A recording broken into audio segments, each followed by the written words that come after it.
the other end of Pennsylvania Avenue and the executive branch accountable. A president and an executive branch that is out of control. My question for my colleagues, particularly my Republican colleagues, is when is it enough? When is it enough to stand up and do what you campaigned to do and use the power of the purse to stop this administration from trampling the American people? Spending is out of control. The federal government will spend $2 trillion more than it takes in this year to fund the very agencies and programs at war with the American people. Inflation is opposed to 17% across the board tax on Americans. We've added $1.5 trillion in debt since the so-called debt deal. We are now spending more on interest on the debt than we are in defending the United States of America. The Department of Defense is threatening our national defense by turning our military into a social engineering experiment wrapped in a uniform. COVID tyranny is rearing its ugly head again. It was announced today, CIA whistleblowers told the COVID Select Committee that the CIA bribed its own analysts to deny the Wuhan lab leak theory. Yesterday, the FDA approved new COVID-19 boosters for children as young as 6 months old, and we haven't even had clinical trials.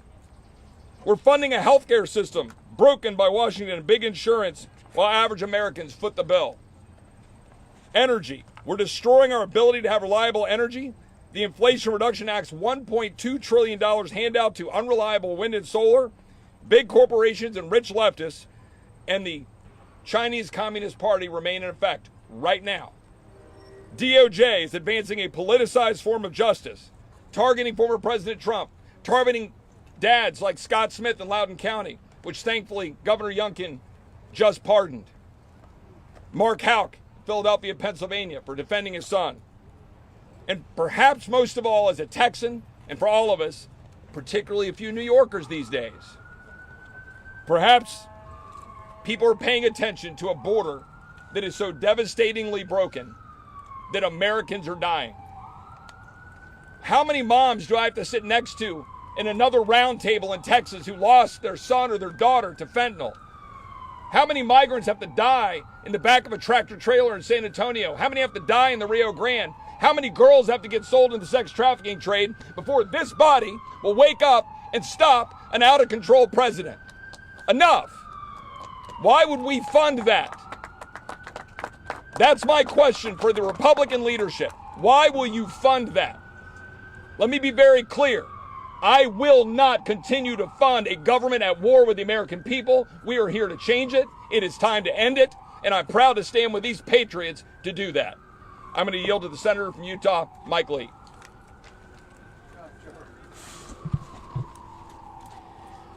We're $33 trillion in debt for one reason. We're doing it wrong. This is how we do it. This is how we spend in Washington. We tie every single spending item to every other spending item, and then members of Congress are told you've got to pass all of it in order to get any of it. You want to fund the troops, you want to fund Social Security, you want to fund this, that, or the other, then you have to fund everything else in between with no opportunity for individual input. So this comes about usually as we approach the end of a spending period, as we now are. On September 30th, we'll run out of money at midnight. At some point in the days leading up to that, typically what will happen is this. Small handful of appropriators will write something up with a push from the law firm of Schumer, McConnell, McCarthy, and Jeffries. And it'll materialize. Just shazam, here you go. From out of nowhere, here it is. Usually there's just a few hours to go. You've got to pass this thing. And if you don't, there'll be a shutdown. If there's a shutdown, we will blame you for that. But hey, vote how you want. You will have no opportunity to amend this. You will have no opportunity to read it, to understand what's in it, to share it with your constituents, to object to it, to improve it, to cut it. Nothing. So the law firm of Schumer, McConnell, McCarthy, and Jeffries keeps changing the law firm. It keeps running the bills. And what happens is almost every member of Congress is cut out of that process. And what that means is that the hundreds of millions of people that most members of Congress represent are in turn cut out of the process. This process will continue. And it's deadly deficit and debt ushering consequences will continue to devastate America until it no longer works. But it will work as long as members vote for this. It's time for the American people to expect more. It's time to expect an actual process and for members of Congress to have a say. It's now my privilege to turn the microphone over to somebody whose hairstyle I recently chose to emulate. A gift to the American people, an American patriot, Kevin Roberts, the president of the Heritage Foundation. Wait, he gets the credit for the hairstyle? Yes, Congressman Roy, I give credit for the hairstyle. I'm here to talk about the millions of Americans who don't care about a conversation about a shutdown. They don't care about a conversation about a continuing resolution. To them, that's just DC speak that gets in the way of what they're feeling. They're feeling, on the one hand, the greatest inflation that we have felt in this country in decades, a direct result, not just of overspending, which is what a short-term continuing resolution would continue to do, but cowardice, political cowardice, by men and women who are elected to do better than that. If you want the American people to continue to be disaffected, disillusioned, desperate for some sort of solution, then pass a continuing resolution. Talk about a shutdown, but in fact, that's not necessary. The House of Representatives mustered 218 votes for a great piece of legislation that was fiscally conservative. And then on another occasion, they mustered 218 votes for another great piece of legislation, which my friend, fellow Texan Chip Roy talked about, and that is securing the southern border. Let that be the guide. That's the solution here. Only in DC would this be complicated. And so for us at the Heritage Foundation, we're really motivated by ordinary people, as all of these men and women behind me are. And I think about our new friend, Elise Tambuga in Texas, who just in March of this year lost her mother and her 7-year-old daughter because a human smuggler with 11 illegal aliens in his truck got into an accident with the two of them. Passing a continuing resolution funds the lawlessness and the Biden insecure border. It is imperative that we think more boldly than this. And in fact, thinking boldly in this case is just common sense. So the Heritage Foundation is very grateful to stand with all these patriots behind us. And I'm grateful to turn this over to our friend, Congressman Ralph Norman of South Carolina. Thanks, Kevin. Thank you, Kevin. Good job. You know, I now believe that most politicians in Washington, D.C. don't believe in gravity. They just don't believe in gravity. And you know, and you can disagree with gravity, and it's not the fall that gets you; it's the sudden stop. Well, we're on a sudden stop with the economy here, folks. National issues of overspending. I'm tired of it, as this group behind me has said. And I'm not going to read you all the lists. Y'all know the overspending. But I'm tired of politicians campaigning on one thing and then and not having the courage to back it up. Anybody, any Republican, and I don't even mention the Democrats, I know they're bought and sold anyway. They're going to vote for this thing. Anybody that votes for a continuing resolution funds all of this stuff. That is absolutely insane and putting us in dire conditions. And how many people, as has been mentioned, have to die on the border? How many people have to get the phone call that I got? A good friend of mine's son was shot and killed. He was a police officer for 24 months. How long are we going to have the kick me on our back? Well, folks, now is the time. Now is the time that we stand up. And whatever it is, we got rolled on the debt ceiling. We're not going to get rolled again now. We're going to use our votes to defund as many things as we can. CR, I'm not voting for, as many aren't, because it funds all the bad things that we say we are against. So I hope you will report this. This country, economic security is national security. If not now, when? I call on Jenny Beth Martin.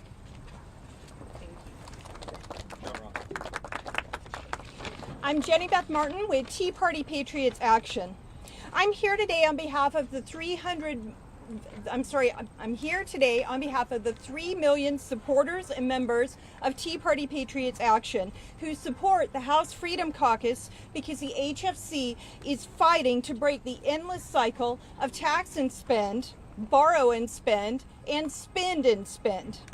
Because the Freedom Caucus knows we simply cannot sustain the reckless spending. We need to cut spending. I'm also here today because the House Freedom Caucus is fighting to get the Biden administration to do its job and to enforce our immigration laws. The Democrat governor of Massachusetts just declared a state of emergency. The Democrat governor of New York is begging Washington for help. The Democrat mayor of New York City says illegal immigration is going to destroy the city. All because the Biden administration won't keep our nation's borders secure. So I have a simple message on behalf of our 3 million supporters.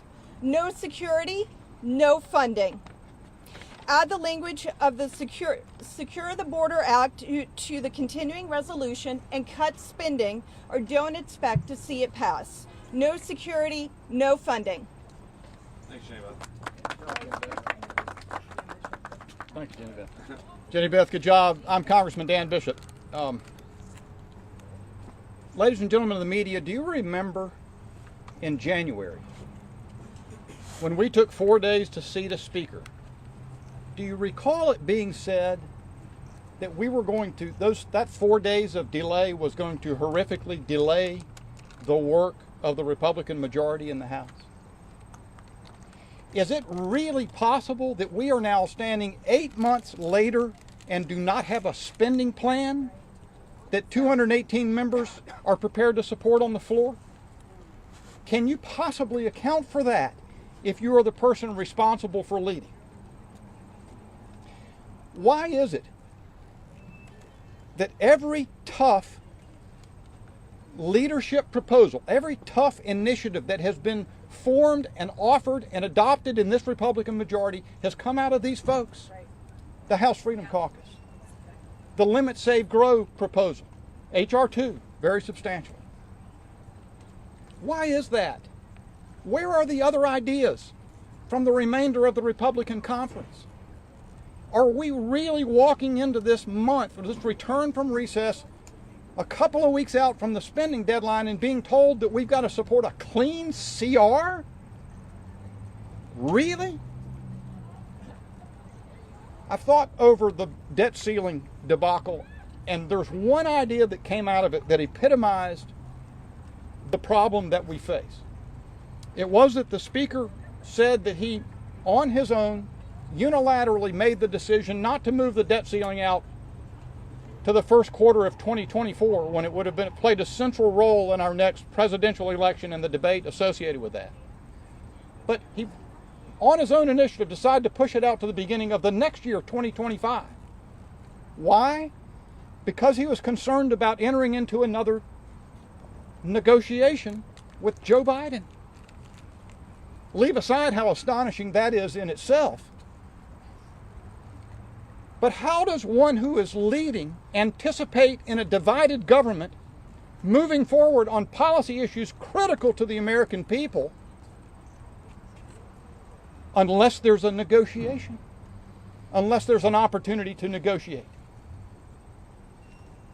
The opportunity to negotiate on behalf of the American people arrives again right now.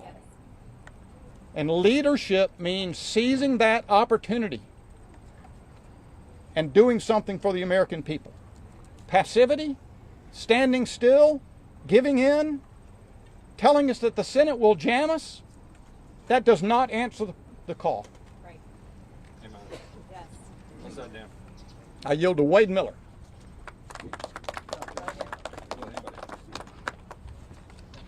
Hi, thanks for coming today. I'm a Marine veteran, and I hate to have to say this, but I would not want my son or daughter to serve in today's military. I say that even though one of my grandmothers served in World War II, both of my grandfathers served in World War II, my father served in Vietnam. I did 3 deployments in Iraq. Just one example of why I feel this way. Right now, General C.Q. Brown has been nominated to be the chairman of the Joint Chiefs of Staff. Aside from serious command and readiness failures, General Brown has openly advocated for systemic racism and sexism in promotions. That's a clear violation of the 14th Amendment. What would happen if any other senior officer tried to predicate promotions to preference white males? They'd be court-martialed. This man is being promoted. Why are we funding that? Over a third of the senior military officers that are currently being held have espoused similar views. We have a weaponization of the DOJ and the FBI. Political opponents are being targeted, and Americans with different opinions are treated differently than those with regime-friendly viewpoints, showing very real constitutional due process concerns once again. and I fully support impeachment. But impeachment is not a replacement for accountability through government funding and the power of the purse.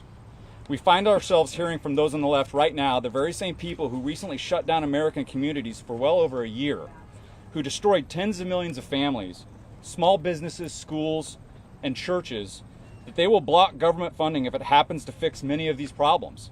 That's problematic. Republicans should challenge them to do so by putting forward a CR that legitimately addresses these concerns, including border security, COVID tyranny, and the national debt. Finally, I applaud all of those conservatives standing here who are signaling that enough is enough, that it is finally time for Republicans to take a stand to protect Americans. And with that, I'll turn it over to Representative Clyde. Thank you, Wade. You know, back in January, we fought to fundamentally alter the way this institution works. We fought to restore the people's house. And while we were successful in delivering transformational change, our fight doesn't end there. In the early summer months, we fought against the Biden-McCarthy Fiscal Irresponsibility Act because this spendthrift deal was disastrous for our nation's financial future. Now we're faced with the battle of funding the government. And just as before, we're not interested in giving up when the going gets tough. We're not interested in allowing Washington to revert back to serving the swamp instead of serving the American people. And we certainly aren't interested in rubber stamping the big government socialist agenda of Joe Biden, Chuck Schumer, and Nancy Pelosi, or their out-of-control spending levels and woke policies from the last Congress. The country gave House Republicans the majority to change the course of Congress. Greenlighting a so-called clean or unqualified or blind CR is completely out of the question. It would endanger the Republican majority and endanger Speaker McCarthy's leadership. We will not kick the can of addressing excessive government spending down the road again in order to buy the uniparty more time to produce yet another horrendous backroom deal. Such a decision would not only lead us to fail in delivering on our promises, but would ultimately fail the American people who sent us here to fix this broken system. As a new and conservative appropriator, my top priority remains passing each of the 12 appropriation bills in a conservative and fiscally responsible manner, meaning true FY22 top-level spending, just as we vowed to do. If our Republican colleagues share this goal, then it's past time that we put in the work to achieve it. Now, in terms of a short-term solution, I will oppose any CR that fails to include the qualifications that my House Freedom Caucus colleagues and I have outlined. That means the significantly increased border security of H.R. 2. After all, we all voted for it. Eliminating the weaponization of the Department of Justice and ending the woke policies that continue to undermine our military's combat readiness. Furthermore, I will also oppose any additional blank check for Ukraine. We simply cannot continue funding wasteful, reckless, and woke policies that are destroying our great nation. Capitulating to the swamp is not an option. It's time to fight and win for real change on behalf of the American people. I'd now like to turn it over to the President of Freedom Works, Adam Brandon. Thank you very much. The single greatest threat to the United States is not China, it's not AI, it's our debt. It's $32 trillion today. In less than 10 years, it's $50 trillion. Are we all going to be back here in 10 years dealing with $50 trillion in debt? We know this problem is coming. Just simply transferring all this debt to future generations is absolutely immoral. It's absolutely immoral. I'm so proud of these folks for coming here and actually taking on this issue. It's a thorny issue. But what's really ironic to me is that a lot of these folks back here, I'd say a lot of millennial voters aren't exactly supporting them, right? They tend to vote more left. This is the only group in town that's actually defending the millennial interests. They're standing here for future generations that don't even support them. That's crazy. But I applaud them for doing this. I applaud them for stepping up for future voters. So 10 years, we don't have to have another stupid press conference about our debt. Let's actually start dealing with it now. So I'm going to turn it over to Congressman Good. Thank you, Adam, and thank you to my colleagues, and thank you everybody for being here today. You know, we have a Republican majority, and yet we are on the verge of a $2 trillion deficit with a Republican majority and about to spend $7 trillion this fiscal year. We don't need a Republican majority to do that. Right. January was about us not doing what we've always done and expecting we'd get a different result. January was about us, when we have the majority, not passing major spending bills with a majority of Democrat votes. And yet we had a coalition of conservative policy making going on through April until the failed Responsibility Act. And what was the failed Responsibility Act? That was when Republicans and Democrats came together, minus the people behind me, came together and raised the debt ceiling to an unlimited amount through January of 25, as much as we in Congress can come together and gleefully spend until January of 25. And there's one thing Congress is good at, it's spending money. And that's why we have, as others have noted, $32 trillion national debt, on our way to 33, probably 35 by the time this Congress is finished, a year and a half from now, over $100,000 per American citizen. With a Republican majority, when we campaigned on fiscal responsibility, when we campaigned on cutting our spending, when we campaigned on fighting for Republican policies and reversing the harmful Biden, Pelosi, Schumer policies under which the American people are suffering today. And the days of reckless spending without consequence are over. We're seeing record inflation, 40-year high inflation because of the massive spending. We're seeing interest rates raise in a futile attempt to combat the inflation that we've caused through our spending, and those interest rates are further crushing the American people. And yes, we're seeing our credit rating lowered for only the second time in history, which further causes interest rates to go up and further oppresses the American people. And yet we cannot get our Republican conference to come together and pass 12 appropriation bills on time that cut our spending, with only the modest goal of going to 2022 levels overall, 2019 pre-COVID for non-defense discretionary. That is a modest, embarrassing low $115 billion cut when we're running a $150 billion monthly deficit. Yeah. There's some disagreement on how far we should go. There's some disagreement on what policies to put first, but fight for something for the American people. Hear, hear. They didn't elect a Republican majority to cave to the Democrats once again. I call on the Speaker. We call on the Speaker to be a historic, transformational Speaker that for once stares down the White House, stares down the Senate, and stands strong for the American people and says no. We can pass all of our appropriation bills, maybe not by September 30, unless, you know what, we work. You guys are ready to work the last week in September, right? Don't send us home that last week in September. Keep us here to pass our spending bills, advancing Republican priorities, and cutting back to the pre-COVID levels. And then if Schumer wants another Schumer shutdown, let him have it and let him defend it to the American people. So I stand here with my colleagues today in solidarity to fight for the American people. And I yield now to Dave McIntosh of Club for Growth. You all have heard very eloquent remarks today, so I'll keep mine brief.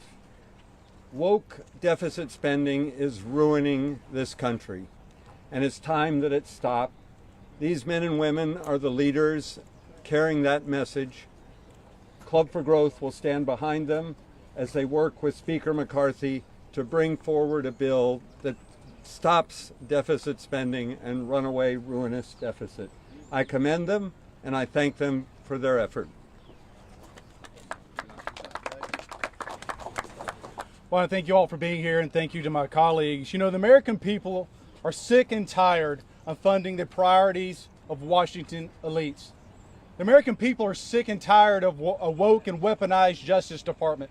And the American people are sick and tired of a border that is so porous that we have hundreds of thousands of people coming across monthly. We have 85,000 children that are unaccounted for. I was just in Tucson, and I went south to the border. You have miles and miles of fence. And roughly every quarter of a mile, our government has cut holes in the fence. The so-called deer crossing, there was no deer tracks. I'm a country boy from Tennessee. There was footprints, there was carpet shoes used by the cartel, and there was paraphernalia. I found birth control of a woman who couldn't afford to pay her fare, so she had to work it off on her journey. These feckless policies of this inept, corrupt administration, we will not fund. It is time that we draw a line in the sand and say, Hell no. This economy is like the Titanic. It's on a course. There's a collision ahead, and if we don't correct course, the outcome will be catastrophic. I yield to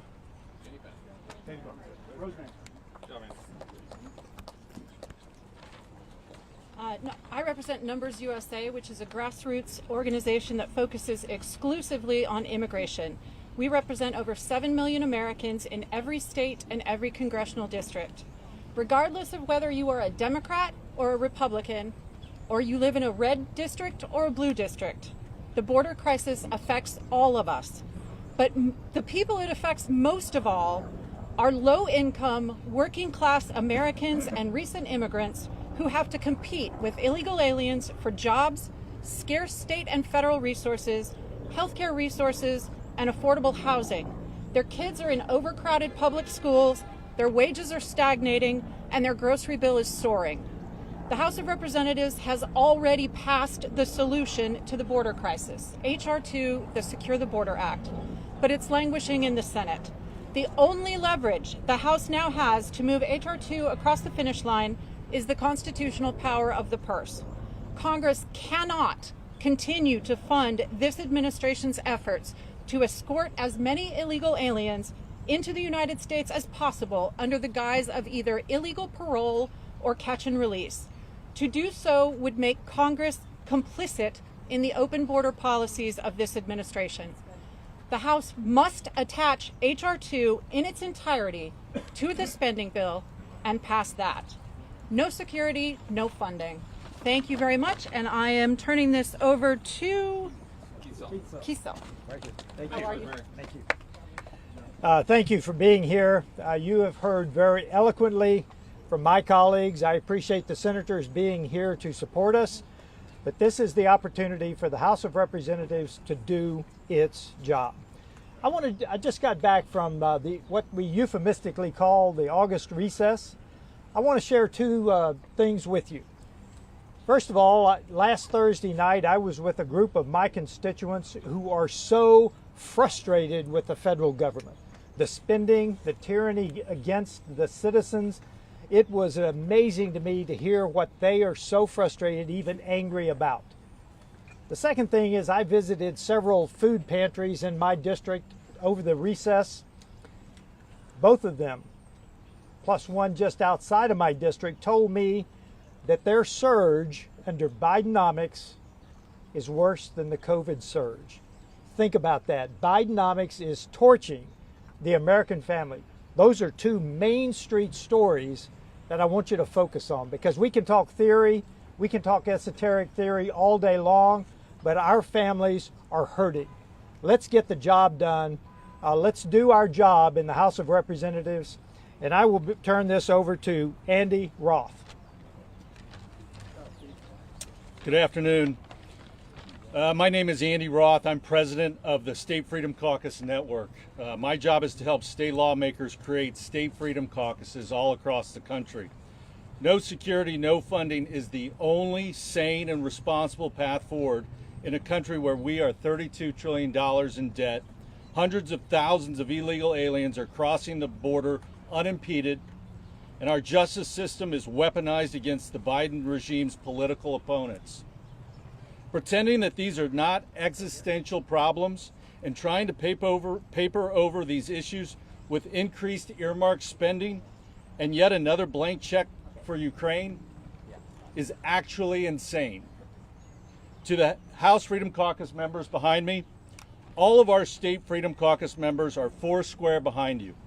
We have 135 state lawmakers in 11 states representing millions and millions of hardworking Americans. In Arizona, Illinois, Pennsylvania, South Carolina, Idaho, Georgia, South Dakota, Wyoming, Montana, Louisiana, and Mississippi, our members are standing and cheering for you, letting their constituents know who the real fighters are in D.C. and who is standing in the way. We all know you'll stay strong and committed, and we thank you for it. We're growing the team of your supporters. Let's go. Clay Higgins, Congressman from Louisiana. I thank you all for being here, and I appreciate my colleagues for standing with us today. Before you, ladies and gentlemen, Americans at home, you have the fighters within the House of Representatives. We're the men and women that represent the point of the spear. And we speak your voice. We feel your pain. The $33 trillion of debt that's crippling our nation's future.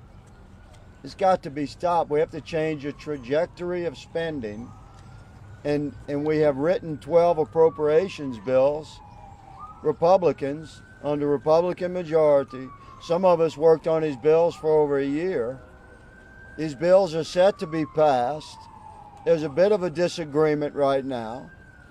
We have faith, many of us have faith, that we can yet overcome that difference and pass these appropriations bills that have transformative conservative language, representative of everything that needs to happen to restore America's stability and financial security, our border security, sanity within our federal government, to push back on the weaponized federal government bureaucracies that are focused and targeted on American citizens.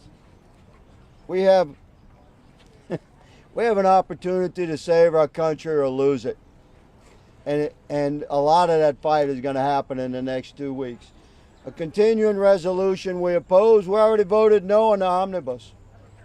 They're asking us to support a CR that represents Democrat policies and insane levels of spendings that we've already voted no on.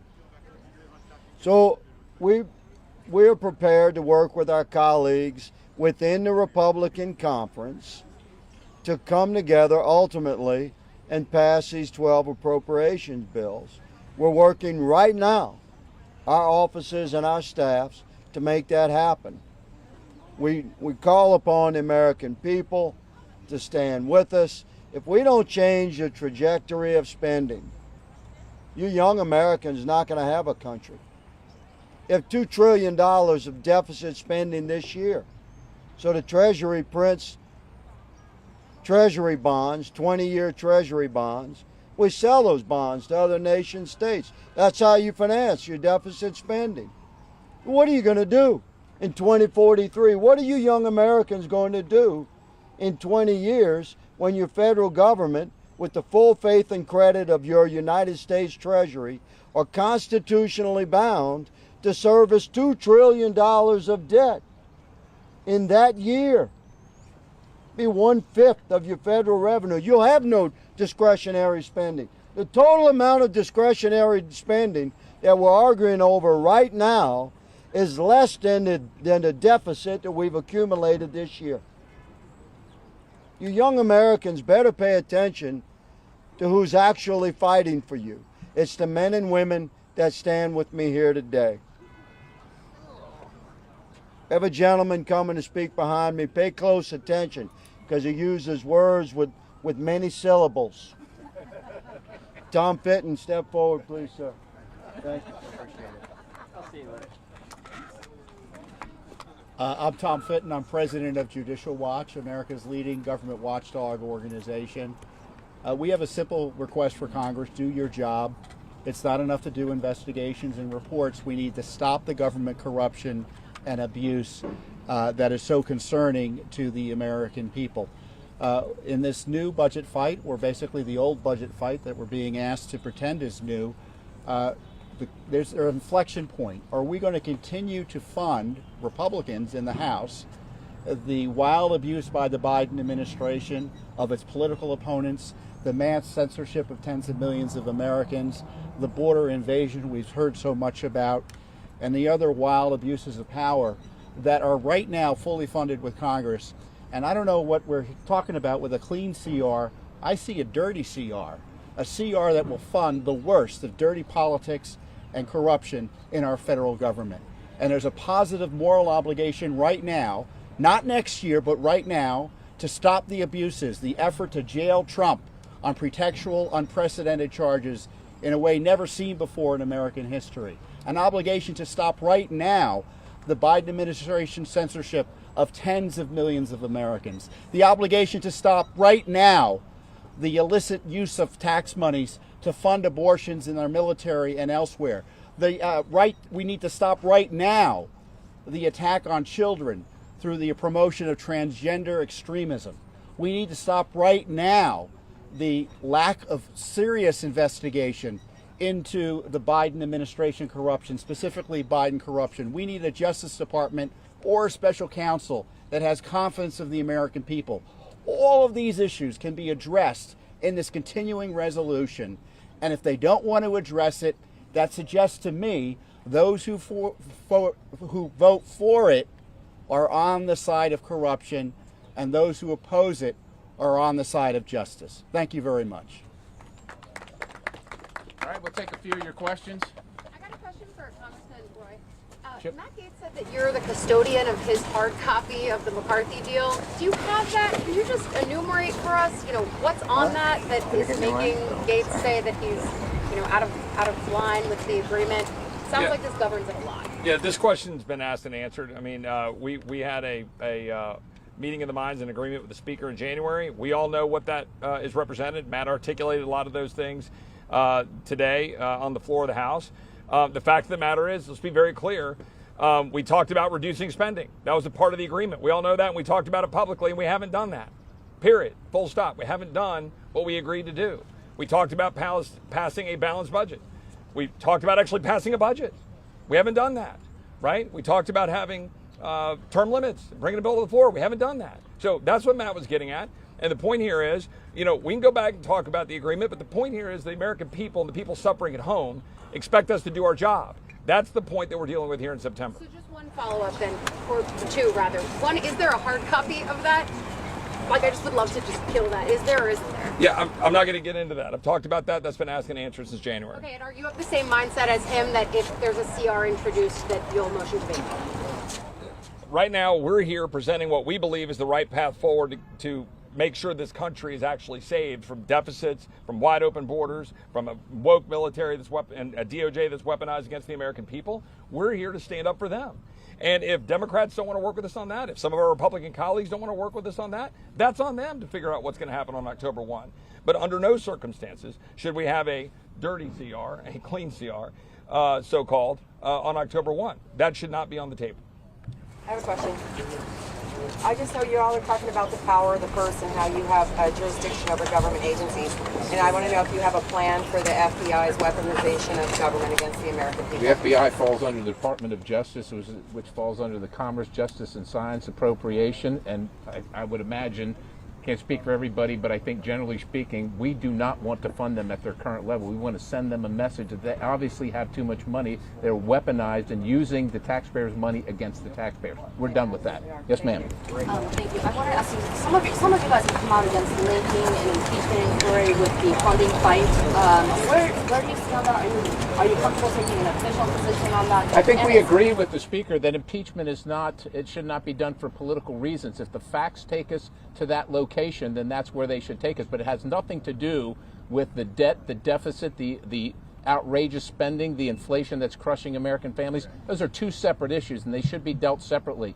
The American people should not be forced to suffer under this economy where they can't afford their interest rates, credit card payments are through the roof, can't afford gas, electric, food, because Biden needs to have an impeachment inquiry done on him. That's the president has earned that himself. Yes, ma'am. Thank you. Do you think House Speaker Kevin McCarthy should have done a House floor vote before launching this impeachment inquiry? I think the impeachment inquiry is long overdue. Personally, I'm on the Oversight Committee, and I think that any other citizen that had stacked up against him what the president had stacked up against him right now would already be in court. And are you concerned Yes, ma'am. Yeah, thank you for holding this press conference.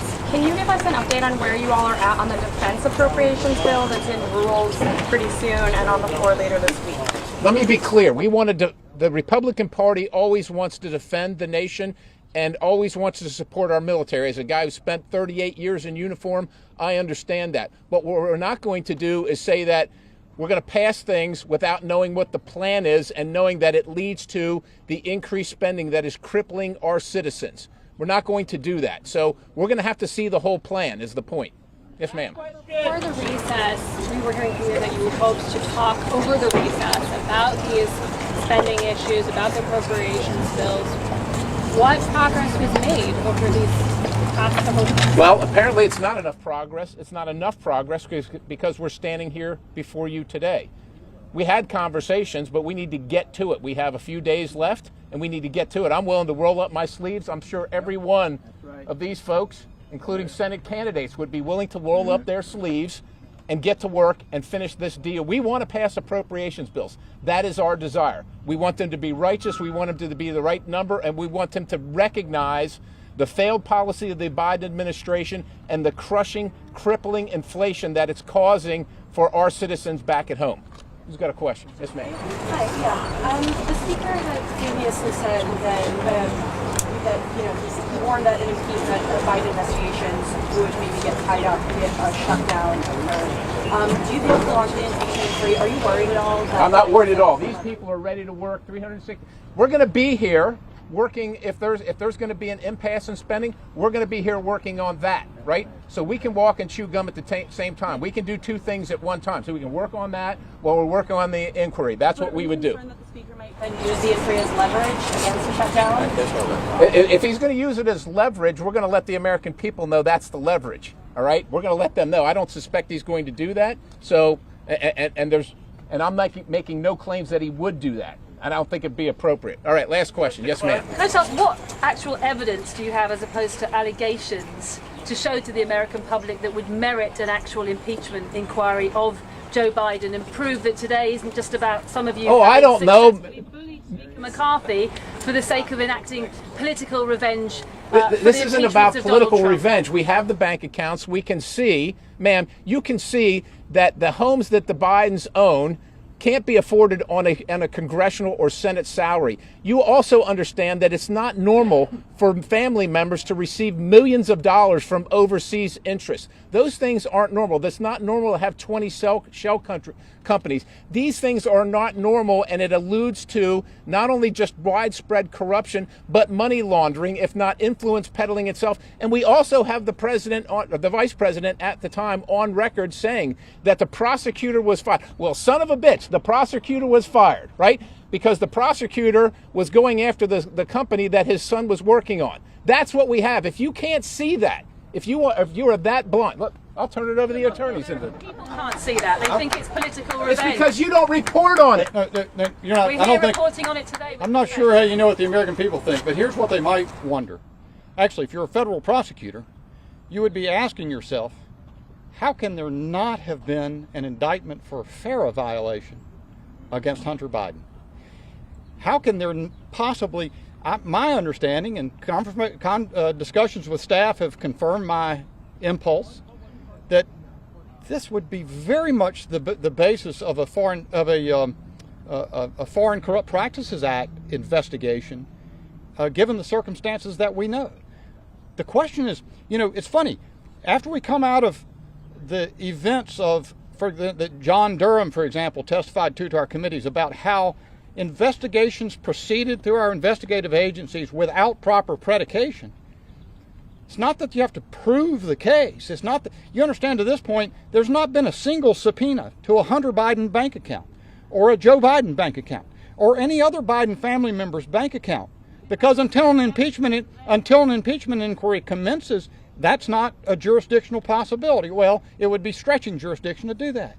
But there's ample predication at this point in time based on that very unusual set of circumstances, which is for no apparent payment for expertise or services rendered. Biden family members writ large received over $20 million. That we know of.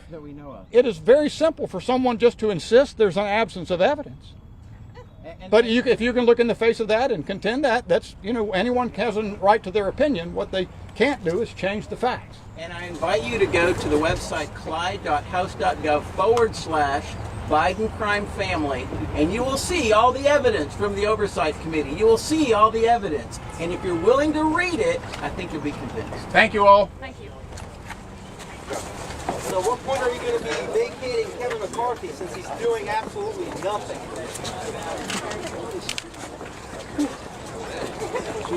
I gotta go. Yeah. You want to take that guy with you? Yeah. Okay. Hope my legs work.